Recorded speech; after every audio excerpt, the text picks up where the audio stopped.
What part of your body is your toot? I'll give you two guesses and they're both right.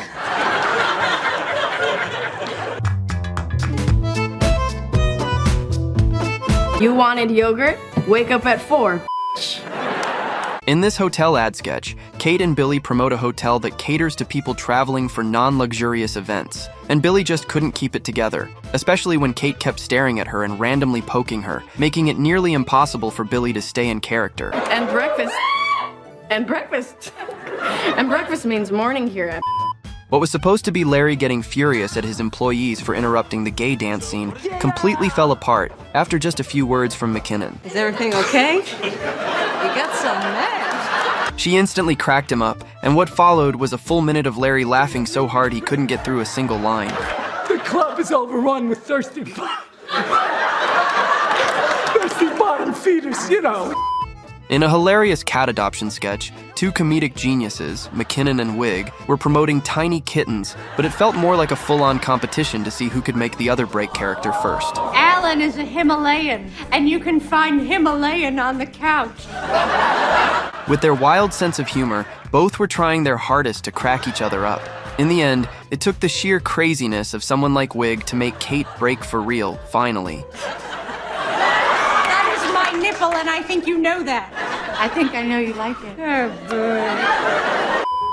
In another sketch emphasizing women's equal pay in the film industry, Kate surprisingly takes the side of men, her reasoning being so hilariously absurd that it even breaks a seasoned character like Emma. They're men, they're doing all the work. We're just lying on a train track waiting to get run over. If that wasn't enough, she later claims that women were used as props in early films and throws in an improvised bit about her toot, which not only pushes Emma, but also makes the host struggle to hide her laughter. What part of your body is your toot? I'll give you two guesses and they're both right. Weekend Update has had a long history of breaking Colin, and with McKinnon, things didn't go much differently. Nuts on back. That's where a pole watcher ought to be. This time, she plays Rudy Giuliani, and instead of sticking to the actual impression, she brings her own wild persona, which derails Colin for almost the entire sketch. If my butt blows after I eat it, you know that's a tortilla. Yeah. In an alien encounter sketch, Ryan Gosling and Cecily Strong had a pleasant experience while being abducted by aliens for the first time, but Kate, not so much. I woke up in a dirty metal dome and 40 little gray aliens watched me pee in a steel bowl. She starts talking about how the aliens were totally into her and kept messing with her in all kinds of ways, completely making Ryan Gosling lose control for real. While 40 gray aliens take turns gently batting my knockers around. He's crying. There are a few cast members who rarely ever break, and Keenan is surely one of them. But during this particularly vulgar sketch, Kate and Dave play two picture-perfect drunkards trying to make out in a bar, with their nuisance quickly getting out of hand and even causing Keenan to break completely. In this apple-picking sketch, they had real farm animals on set, and just as Kate and Adie were talking up their famous apples, the crew triggered the donkey sound too early. Listen to this satisfied customer. The weirdly perfectly timed growl made everyone break character, and even Kate, who usually never breaks character, was totally speechless. You also have a petting zoo. We do.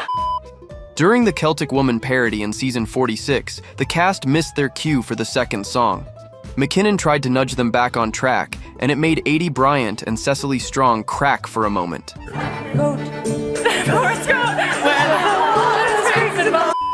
In another alien abduction sketch, Kate shares her unusual experience, but this time, the alien seemed more surprised by Ryan's anatomy, and the way Kate impersonates the aliens checking Ryan's private parts was just too much. Not just for Ryan, but for the rest of the cast as well. He tried to wear it like a hat. He had it draped over his nose like a Viking helmet. And then... In the wedding objections sketch, after Leslie Jones and Martin Freeman decide to get married, the father asks if anyone has any objections, and almost everyone does. But the funniest moment comes when McKinnon tries to object herself, and even Leslie breaks character for a moment. Every hair on my body stood up and said, Evelyn, get in there and shut it down. In this bar sketch, Wig and Sandler meet Kate McKinnon's character, and it instantly turns into a contest of who cracks up first. Kate completely destroys Kristen's composure, but Adam and Keenan manage to stay stone-faced the whole time.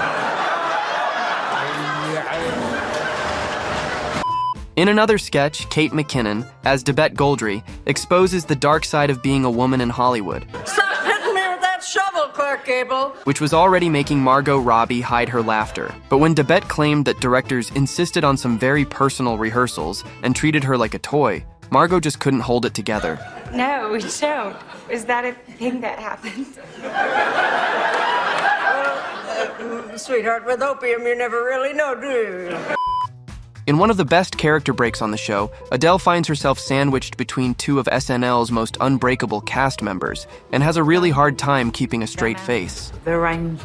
The rhythm, the drums, the pounding.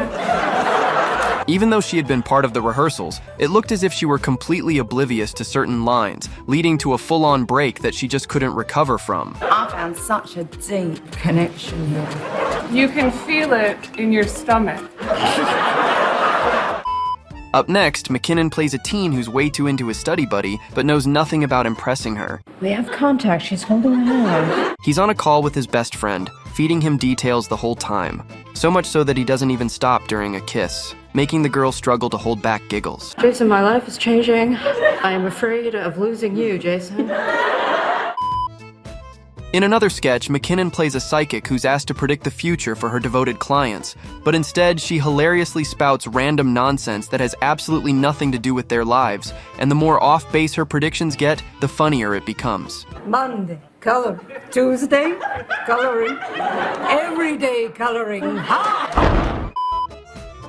In another Weekend Update bit, Kate plays a tough Russian woman who couldn't care less about a meteor nearly flattening her house. She insists no space rock could take her out. After all, a dog once bit her and it got rabies, before proudly declaring herself the hottest woman in the village. Bear with me. I am.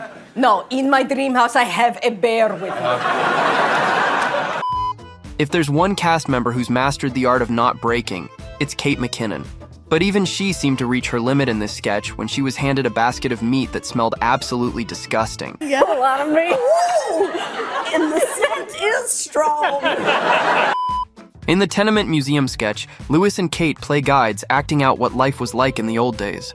The setup is meant to show real struggles from that time, but Lewis's wildly exaggerated Polish accent ends up stealing the whole scene. I wish I could bring home more money.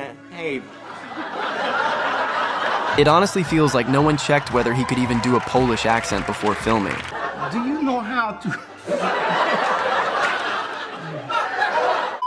Kate McKinnon may not lead this sketch, but she's the reason Daniel Craig breaks. Playing his wife during the chaotic game night, she loses it early on as Heidi Gardner introduces a bizarre, deep quote game. Big D energy over there.